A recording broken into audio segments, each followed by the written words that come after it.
Hello, I'd like to welcome you all to part two of Cruising with Pets.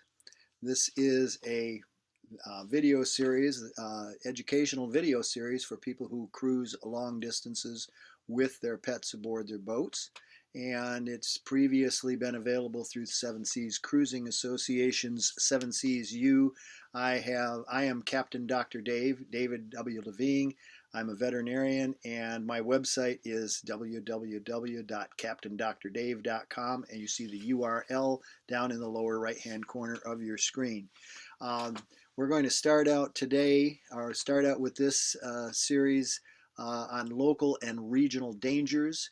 And this particular issue is going to vary by your chosen cruising grounds. It's going to depend on whether you're in a tropical setting or whether your environment tends to be more temperate.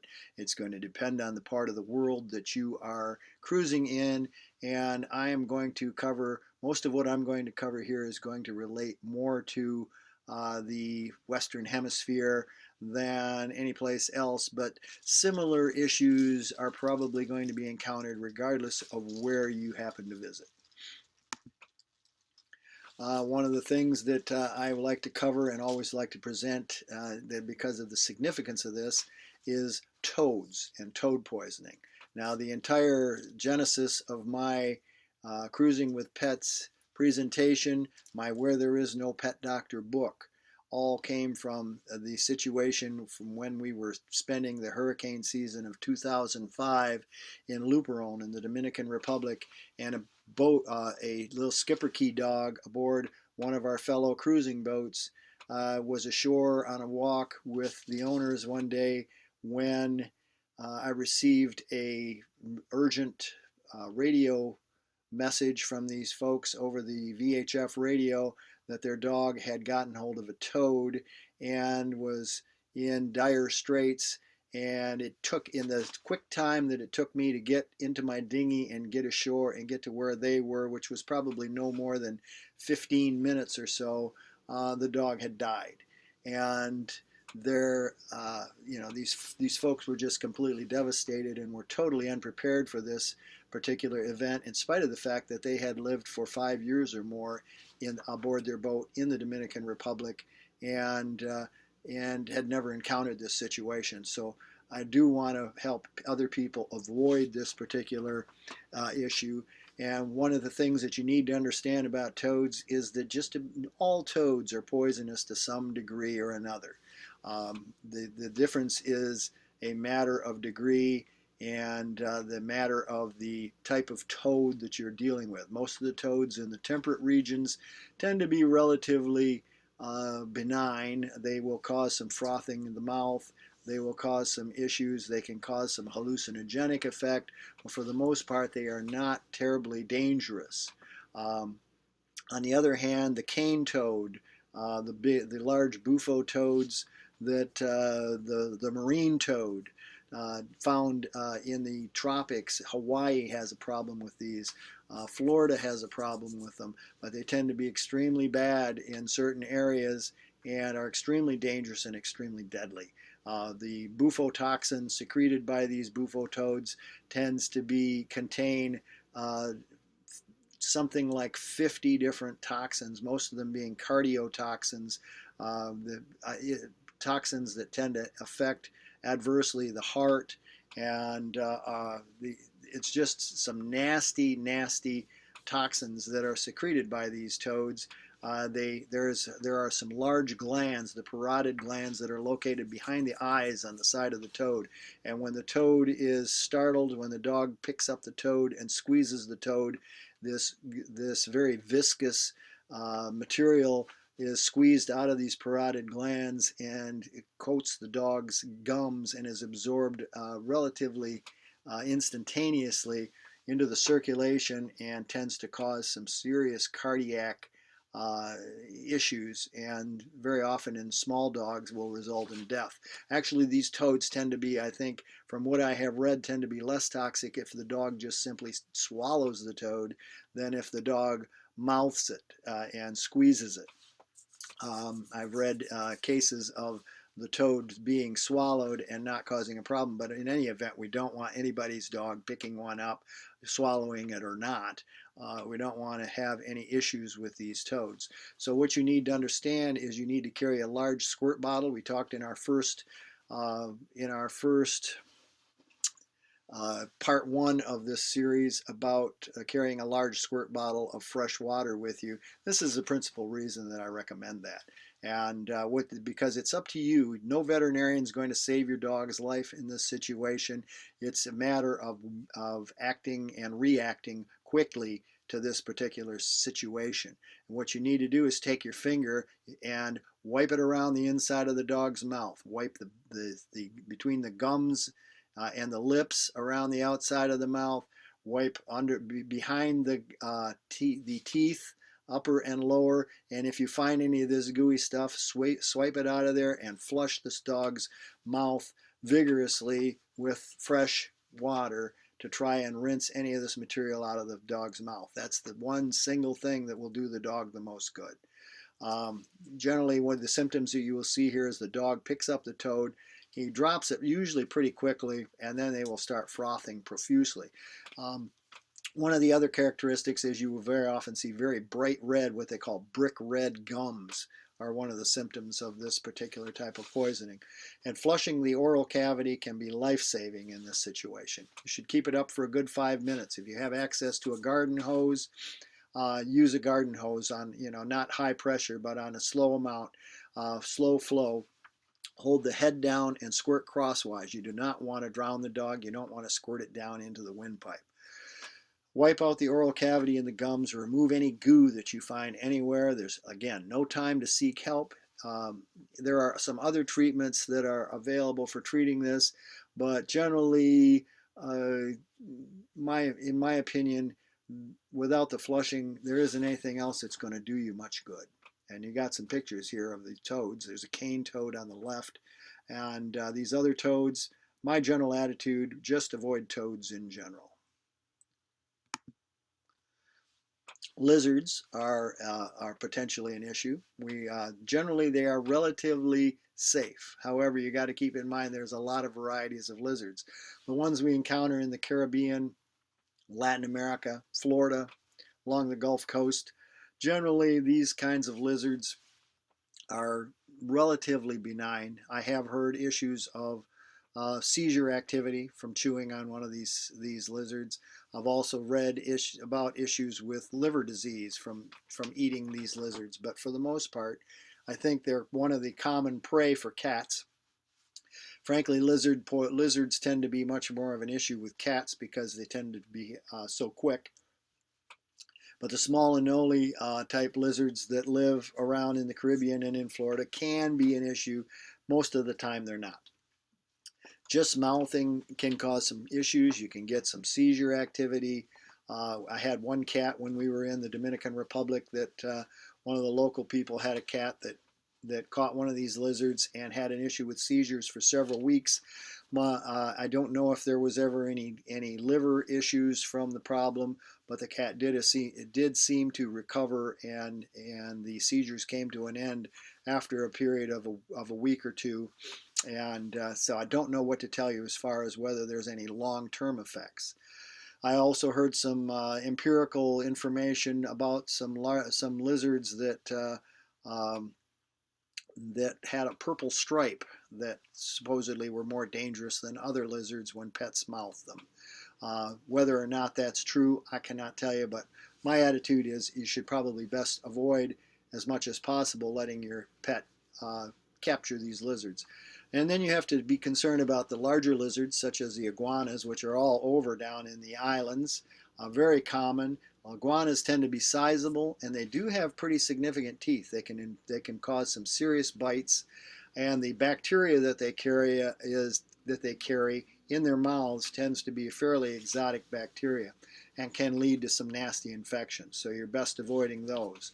Not to mention the danger of the Komodo dragon type lizards that you can encounter in the South Seas, in the South Pacific Islands, which could literally not only eat your pet but also eat you. So be aware that there is a potential out there for lizards to be a problem when you're cruising. Most of the time, they're very easily avoided. Porcupines and skunks tend to be an issue in the temperate climates. Great Lakes cruisers run into these particular critters. New England cruisers are going to run into these critters. The thing to understand about porcupines and skunks is that they tend to be nocturnal. If you take your pet ashore at night, use a leash. It's best that when you take your pet ashore, again, generally use a leash, just in general, because some of these animals have a tendency to become more or less be not resistant to the fear of humans and animals, and they tend to become a little bit on the obnoxious side. So you want to use care in not allowing your animal to get near them, because just because they seem to be comfortable in the presence of humans and animals doesn't mean that they're not going to put up a fight or cause some serious problems if an animal gets too close to them. So in particular, use a leash at night, and the other issue is stay away from garbage dumps and that sort of thing, dumpsters, those kinds of places. Those are where porcupines and skunks hang out. In the temperate regions, those are where large iguanas tend to hang out when you're in the tropics.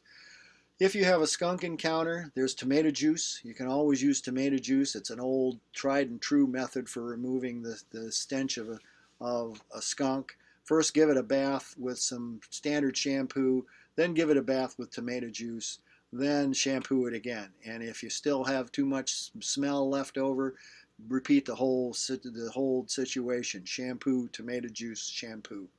Or you can use Skunk Off or one of the similar products that are on the market, proprietary products that are designed to remove skunk odor. I've heard from people who have used both that there's very little difference between the two as far as efficacy. Whatever you use, work it thoroughly into the coat, let it sit for a few minutes, then rinse and bathe, and then repeat it if necessary. For porcupine quills, they generally tend to be in the face or in the mouth. You'll sometimes find them in the gums, you'll find them in the feet. There's a tendency on the part of dogs to be really stupid when it comes to porcupines. They tend to run up to a porcupine and swat at it with the foot. That's one of the first things that they will do. And then if they get, when they feel the pain in their foot, there's a tendency to want to bite at the animal. So they then end up with them in their face and mouth. Most of the time they do not look like the dog in the upper right hand corner, but that's a pretty extreme case. But the bottom line is that when we have a significant number of porcupine quills, and anything more than 3 or 4 I consider to be significant, the pet really needs to be sedated, and the quills need to be removed professionally by a veterinarian with the animal under sedation. They're extremely painful to remove. They can cause serious problems if they penetrate joints or get into tendons. When you do remove them, you need to hold the skin down with one hand or with an instrument, and then grab the quill near the skin line with another instrument and pull slowly and gently.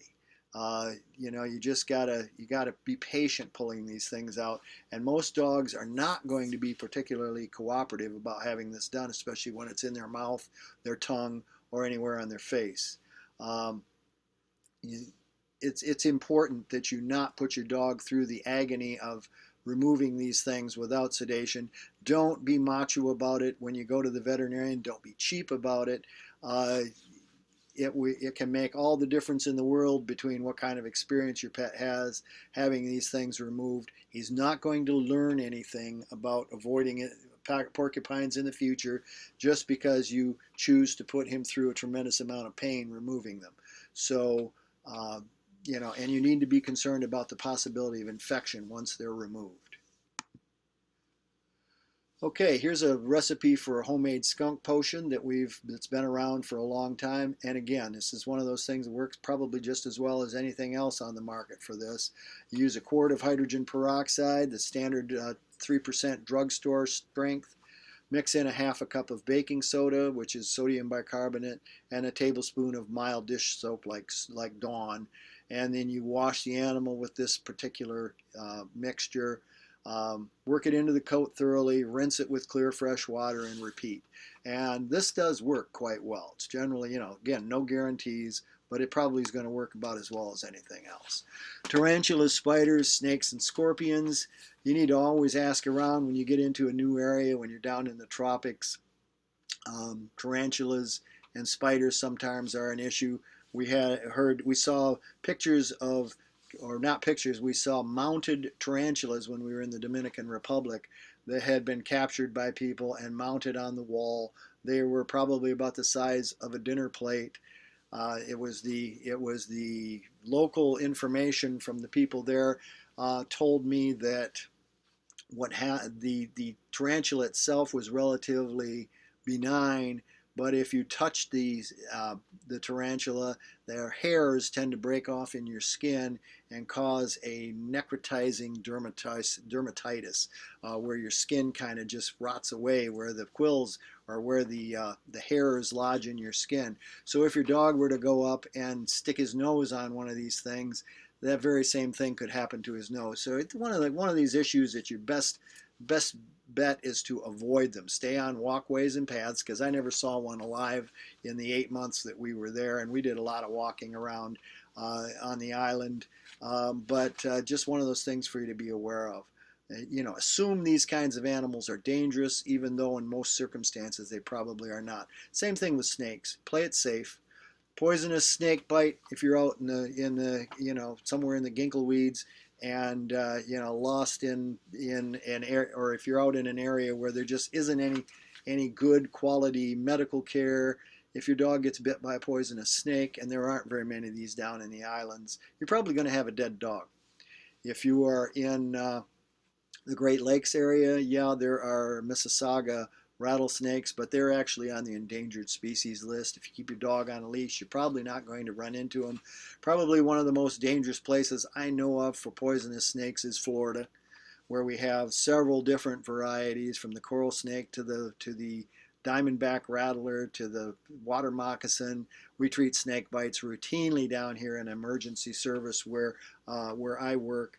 But down in the islands, poisonous snakes are much less likely to be an issue. But always consider that any snake you run into is potentially a poisonous snake, since you don't know any better. So treat them all that way and just avoid them. Don't kill them. They are beneficial to the environment. So just avoid them. Stay on walkways, stay on designated paths, and you generally are going to avoid these kinds of situations. And again, when you're in a cruising situation where where medical care is likely to be difficult to obtain, the best thing that you can do is avoid situations that are likely to cause a need for medical care. And keep in mind that down in these particular countries, in most developing countries, if an animal gets bit by a poisonous snake, it's very unlikely that you're going to have access to anti-venom, because they need it. If they have any at all, they are going to save it for use in humans. They are not going to generally use it in animals. So keep that in mind. Try to avoid those kinds of situations. If you have small animals, small dogs, puppies, kittens, small cats, keep in mind the threat from above. Hawks, eagles, and owls all are a potential threat to an animal. If you have a large open area and you have a small dog or a small cat wandering around out in that area unsupervised, you're very likely to run into an issue with some sort of raptor coming down and attacking. If they don't successfully pick it up and carry it away, they may seriously injure it.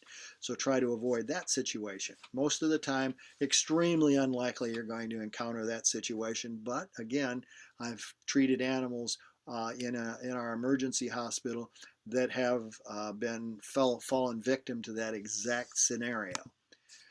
Rat poison is one of those things that you probably is a good likelihood that you're going to run into an issue with it if you don't keep your pet on a short leash when you are in marinas or on the Caribbean islands. You can find it anywhere down in the Caribbean because rats are such an issue down there. You can find rat poison hidden under bushes, behind garbage cans, and there's lots of places. So what I've always told people in my seminars and when I've done boat shows and cruiser gams and any place where I've done this presentation is you should always know where your dog's nose is. You should be able to see your dog's nose. If you can see his nose, then he's not getting into trouble. If you can't see his nose, you don't know what's going on. If you're in a situation where you're certain that he got some poison, you need to get to a veterinarian immediately and always be sure that you take the container along, because the container has the information as to what the specific poison is, which can make a difference in the type of treatment, can make a difference in the success of the treatment.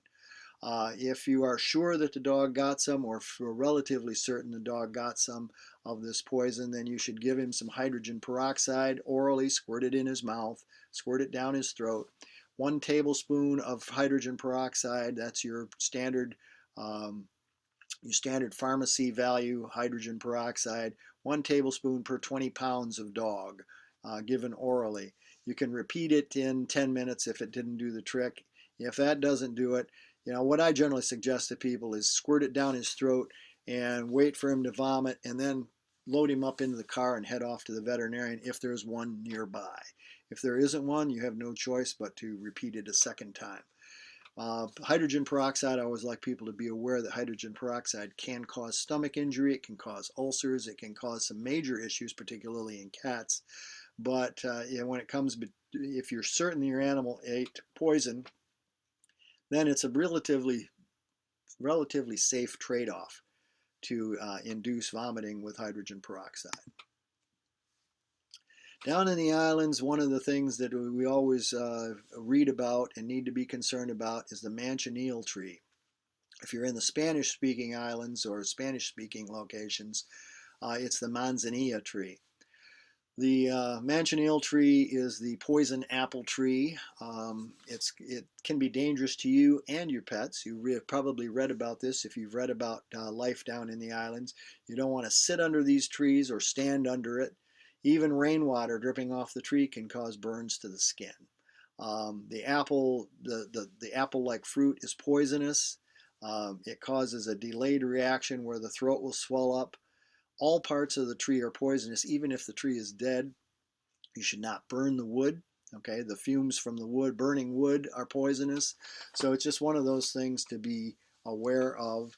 I read an article about a man who ran across the manchineel tree down in the islands, and he didn't know what it was, and he didn't know what the fruit were, so he decided to taste the fruit to see what the fruit did, and of course, it poisoned him, and his throat swelled up, and he had to be rushed to a hospital emergency center, and he was saved.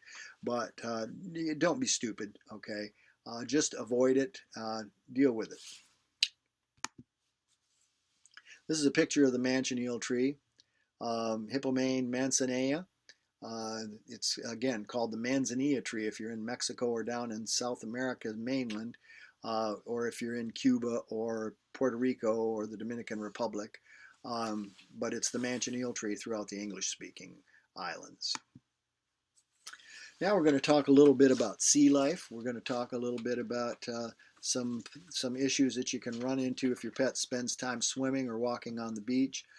There's a lot of useful information in Reed's Nautical Companion. This is not Reed's Nautical Almanac. The Nautical Almanac, of course, is good for a year at a time and contains a tremendous amount of information. This book contains easily just as much information, as a wonderful reference source, and unlike the Almanac, it does not expire each year, so the information is there for you to use as a reference source whenever you need it. It contains a very significant section on sea life and how to treat problems related to that in people, and I've derived a lot of this information from on treating pets from Dr. Paul Gill's advice in this book. There's just a tremendous amount of useful information regarding nautical symbols and navigation and flags and everything that you might want to know about weather and currents and all that sort of thing in this book, in addition to the medical information. Echinoderms are spiny things. Probably the most common spiny thing that we think about is the sea urchin, although this also includes the starfish, and other things. The sea cucumber. Echinoderms are mostly a problem if you are swimming or wading, obviously. Um, the sea urchin, the sea egg, and the sea hedgehog are all variations of the same thing, and they are a little ball with big spines, sometimes little spines, or in the case of the long spine sea urchin, very long spines that you see when you're out snorkeling or scuba diving. You need to avoid the opportunity for this to happen by don't let your pet swim in water until you've checked it out to see if there's anything like this on the bottom.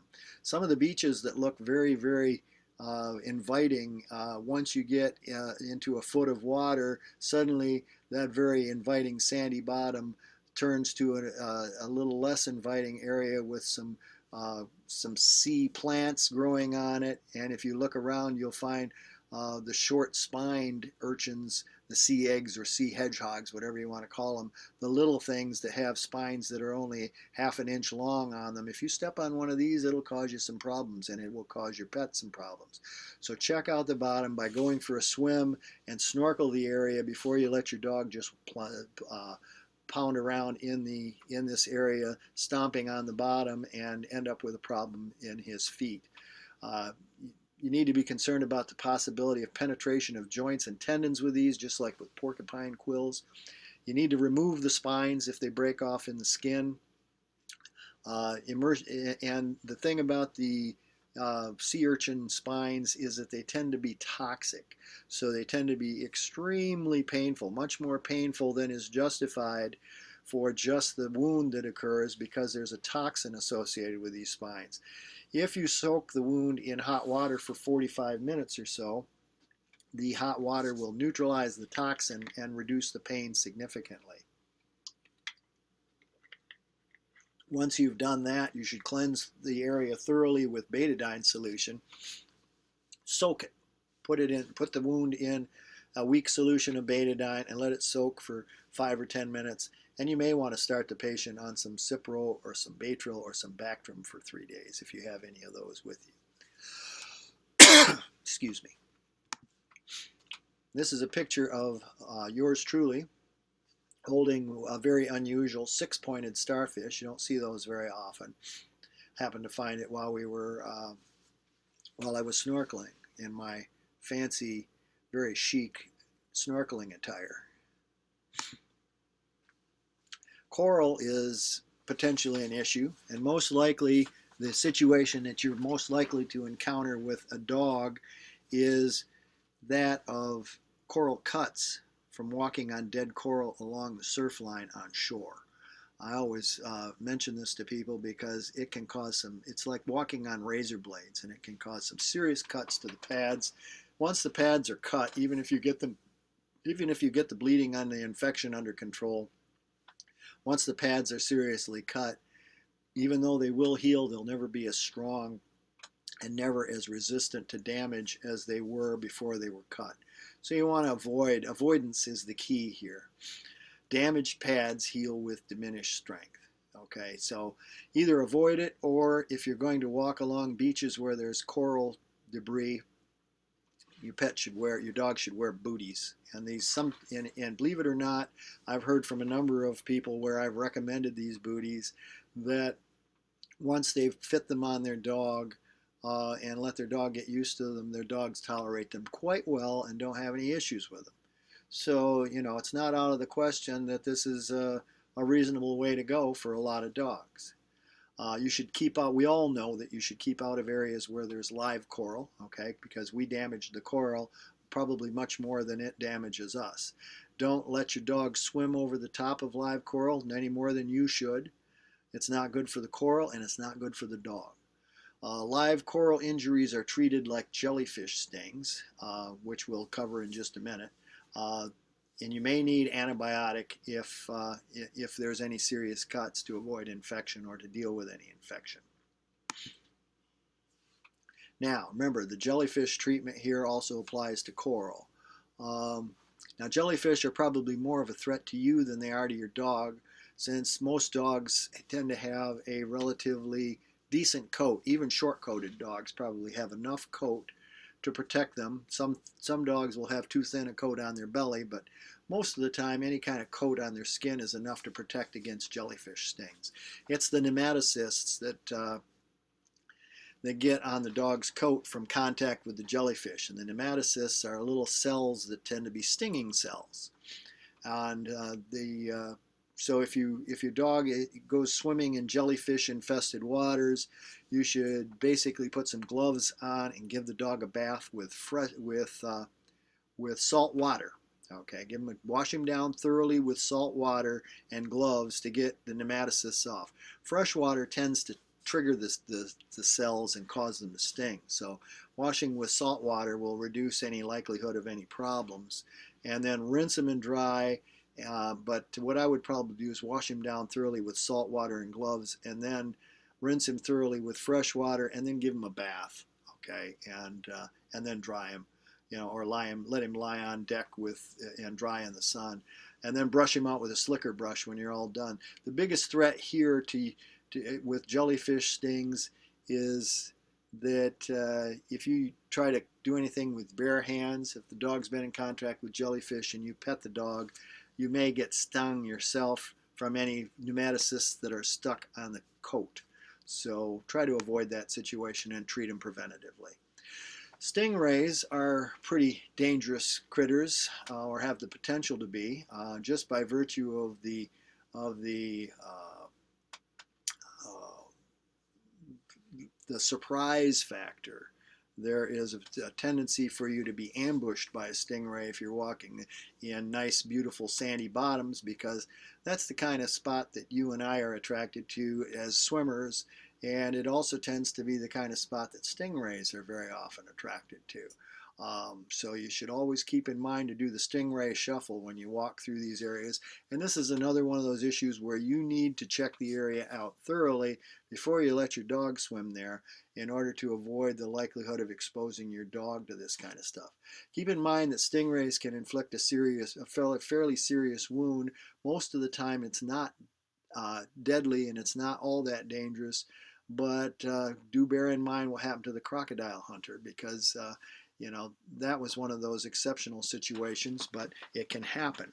I had a situation when I was down in Puerto Rico where I was snorkeling in some fairly shallow water and was looking at some things on the bottom and essentially not seeing the forest for the trees. I was looking at whatever it was I was looking at, and I got into some water that was no more than a couple feet deep and not less than a foot below all of a sudden, less than a foot below my chest, I looked down and there was a stingray right there lying on the bottom right underneath me.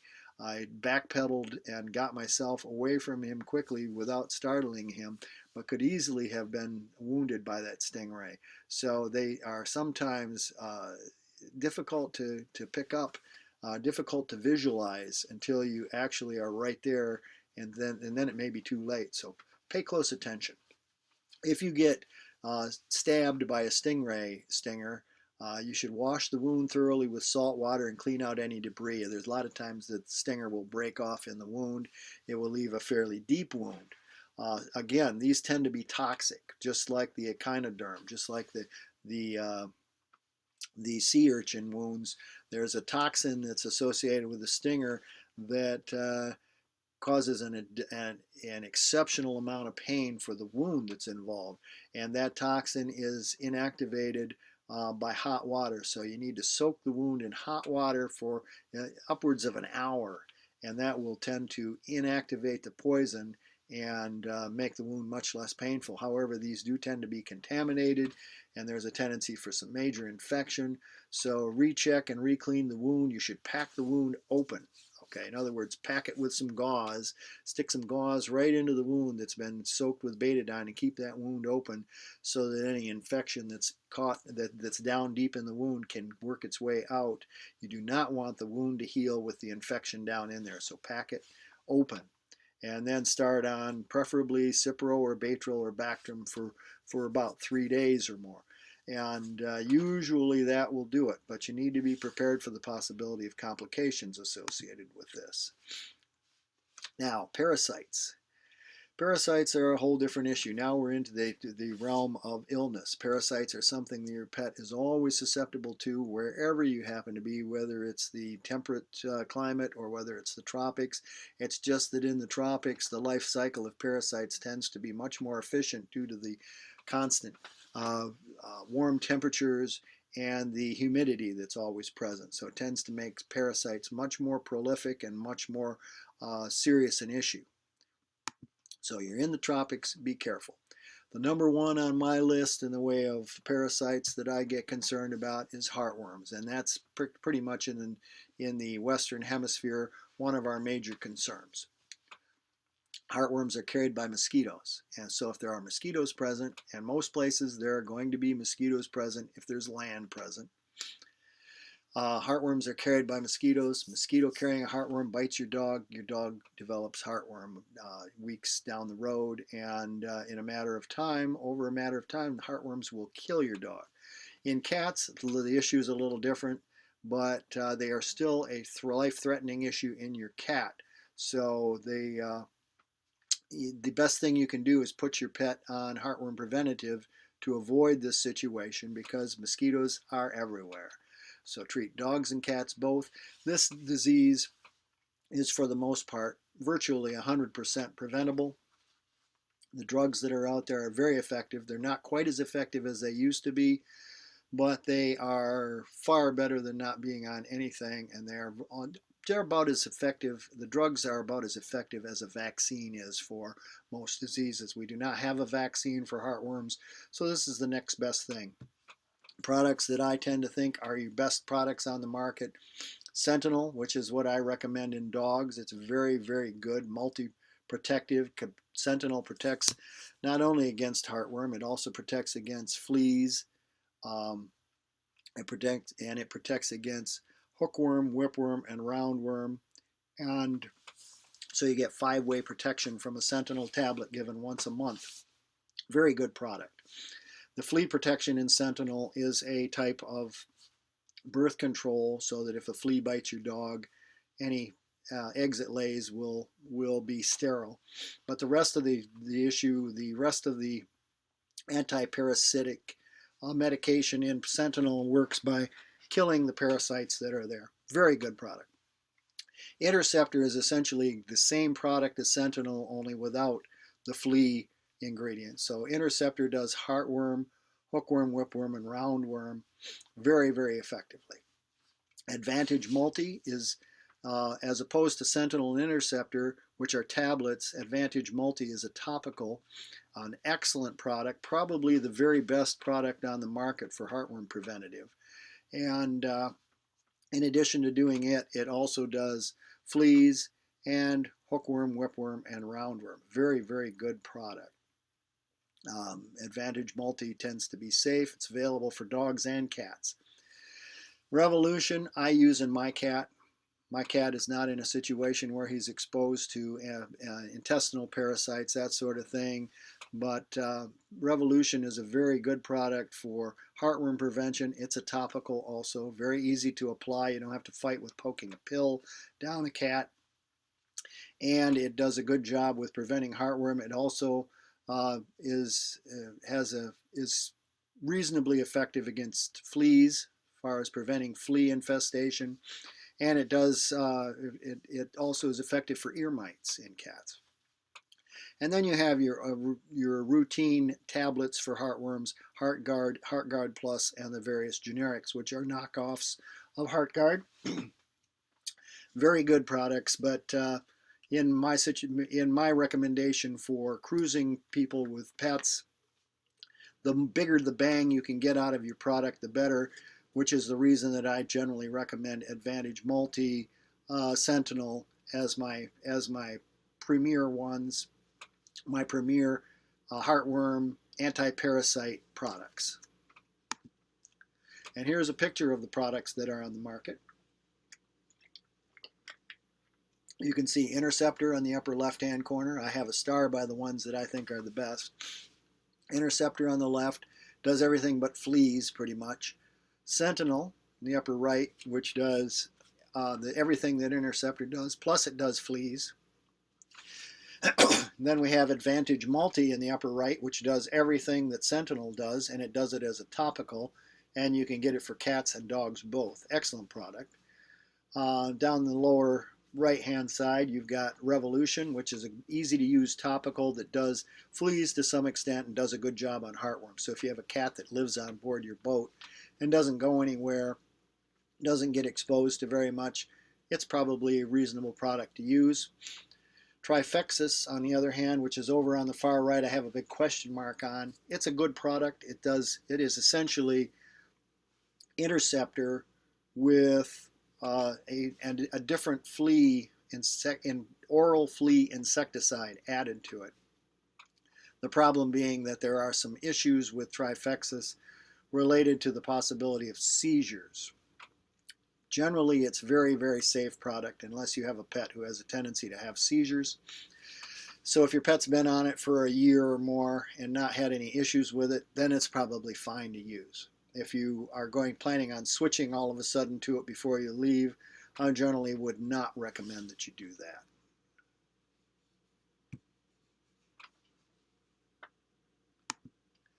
All right, now fleas.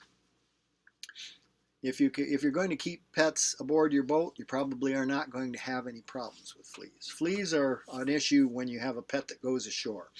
If you have 5 pets on board and 1 pet goes ashore periodically, there's a reasonable likelihood that eventually you're going to have a boat full of fleas, because once they get aboard your boat, even if you treat that pet that goes ashore, all it takes is 1 or 2 stray fleas to ride aboard your boat, and then they'll reproduce on the other pets that are aboard. And I always tell people, the more pets that you have aboard your boat, the greater the likelihood that you're going to have problems with fleas. The problem increases geometrically with each pet that you add to your boat population. So you should check your pets frequently and check them thoroughly. And that means everybody, whether they go ashore or not. Always check everybody. Check them at least once a week. Check them all. Go through their coat and look to see if you see any evidence of fleas anywhere. If you find 1 flea, you have a problem. So use effective preventatives and preferably use them on everybody. Advantage or Advantix will work. Advantix only on your dogs. And preferably, my preference is if there are any cats on board, Advantix should be left out of the picture entirely. Use Advantage or Frontline. Frontline's probably my preferred topical flea product. It's quite effective as long as we don't overwhelm it with anything, and particularly if you use it in the presence of products like Sentinel or Program. Frontline is a very, very good flea preventative. It's a topical so that if anything tries to get on your flea, on your dog, hopefully it will repel any fleas. If they do get on, hopefully it will kill them. It also is effective against ticks. Very good product in that regard. And if you have your animal on Sentinel also once a month, then anything that does happen to survive and get past your front line will hopefully be sterilized by biting the dog, because you have Sentinel in the dog system. So my favorite combination in dogs is still probably Sentinel combined with Frontline topical. That way you have 2 different levels of protection against fleas, and I think that's probably about as good as you're going to do. Not only do you have that kind of protection against fleas, you also have protection against ticks. You also have protection against heartworm, hookworm, whipworm, and roundworm. Revolution combined with Frontline is what I use on my cat. All right, now I don't have any animals other than my cat. If I did, I probably would use Advantage Multi on my cat rather than Revolution and Frontline. But in a situation where I don't have any animals coming in and out, I tend to lean toward Revolution just because it's easy to use. My cat is comfortable with it, and then I use Frontline on my cat as a topical adjunctive therapy. There are old style products like BioSpot that are still on the market, a lot of over-the-counter products that are available. They tend to be, for the most part, less effective. But the biggest issue with these other style products is that they tend to be dangerous in cats. So my preference is to avoid these products, because even if you only use them on your dog, you never know when your cat might lick your dog and get some of this product and end up with an issue. And these products can be deadly in cats. So best bet is to stick with the veterinary products, stick with the ones that have been proven safe. There are a zillion even veterinary products on the market now.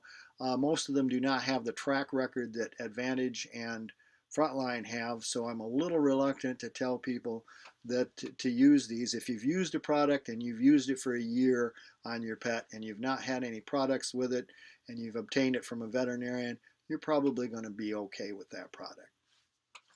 But even if your pets are restricted to the boat, if there are multiple pets, I would use preventative on all my pets. Okay, the more pets you have, the bigger the problem you're going to have when you have it. So the harder you want to work to prevent it.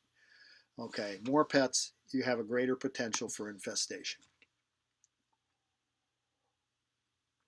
And again, we have Frontline or Frontline Plus, which is my preferred one. That's why the star is there. And we have Sentinel, which is my preferred product for dogs. Okay, Frontline and Sentinel together work well.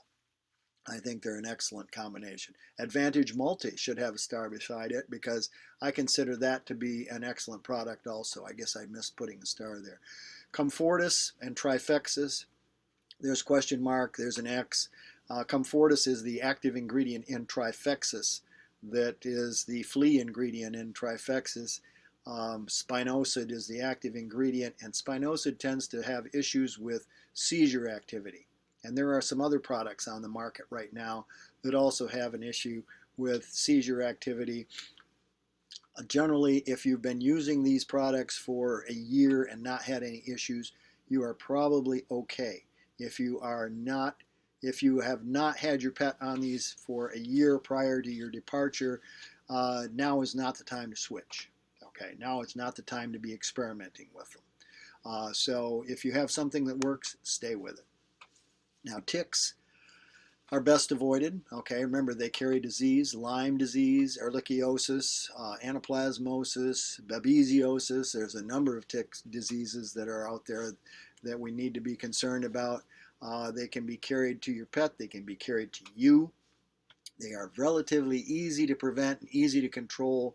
You just need to check your pet frequently and use just about anything that's labeled for ticks will do a reasonable job on them. There isn't anything that's great that works against ticks, but just about anything that's labeled for ticks is going to do a decent job. Frontline works, Advantix works, even Biospot, the old-fashioned stuff. So keep that in mind. The ticks are relatively easy, but your best defense against ticks is to check your pet every 2 or 3 days. Go over his coat, look particularly in the ears, around the ears, on the head, and between the toes. Look in the armpits and the leg pits, but most of the time just look to see if you see anything crawling around on your dog. Just watch for them, because they tend to be. We had a boat when we were in Luperon in the Dominican Republic, a boat that came to Luperon that had a couple of dogs aboard. And one day they were walking their dog ashore, and they had a little Yorkie. They were walking ashore, and I was concerned because there were some issues around there. And sure enough, about a week later, and I don't think they picked this problem up in Luperon. I think they probably picked it up someplace else before then, because by the time they noticed they had a problem, the problem was quite severe, and they were finding ticks in their beds. They were finding ticks inside of books. They were finding ticks in every nook and cranny on their boat, and they had a nightmare situation. So you really want to be careful, and you do take extra effort to prevent ticks from being a problem. So you should use Frontline on cats. It's very safe. Remember that products like Advantix and Biospot, now that's not Advantage, that is Advantix, the dog product. Advantix and Biospot contain permethrin products, and permethrin is toxic to cats. It will cause tremors and seizures and frothing of the mouth, and Very often it will drag on for 24 hours or more, and a lot of times they can die from these things. So you want to avoid those products on cats. So don't kill your cat, and be careful with over-the-counter products such as those that come from Harts and Sargents and over-the-counter in drugstores and discount stores. They are dangerous to your cat. So avoid those products. Stick with products that your veterinarian recommends. Tick-borne diseases are dangerous to us in addition to our pets. So the question I have here is, newer is better. There is a tendency sometimes for us to think that. There's a tendency on the part of veterinarians sometimes to think that. It took us a year or two after Comfortis first came on the market for us to realize that spinosad had issues with seizures in dogs. It's a great product. It's highly effective at flea control, given once a month in a tablet form. So it's easy to use. It's chewable, but it can lower what we do call lower the seizure threshold in pets that have a tendency to have seizures. So if your dog has had a history of seizures, you're best to avoid Comfortis. Trifexis contains the same product. In addition to the heartworm medication, also contains spinosad, and similarly can lower the seizure threshold in dogs. So I generally suggest that you avoid these products if you have seizure issues, or if you have not used them and you anticipate leaving and going cruising sometime soon. Then your best situation is to avoid starting on them and suddenly finding out once you're underway that your dog has a problem with these. You're best to stick with what you know and use what you're accustomed to using. Advantage Multi I consider to be probably the best product on the market for heartworm control. There is data that shows that it is a notch better than just about any other product on the market. And even though it contains moxidectin, which is a product that was, when given by injection, was pulled off the market at one time, as a topical, it seems to work very, very well, seems to be very, very safe, and is just a notch better than any other product on the market for heartworm prevention. So combined with imidacloprid, which is the flea product that's in it, it makes an excellent product for flea, heartworm, hookworm, roundworm, whipworm, and ear mite control.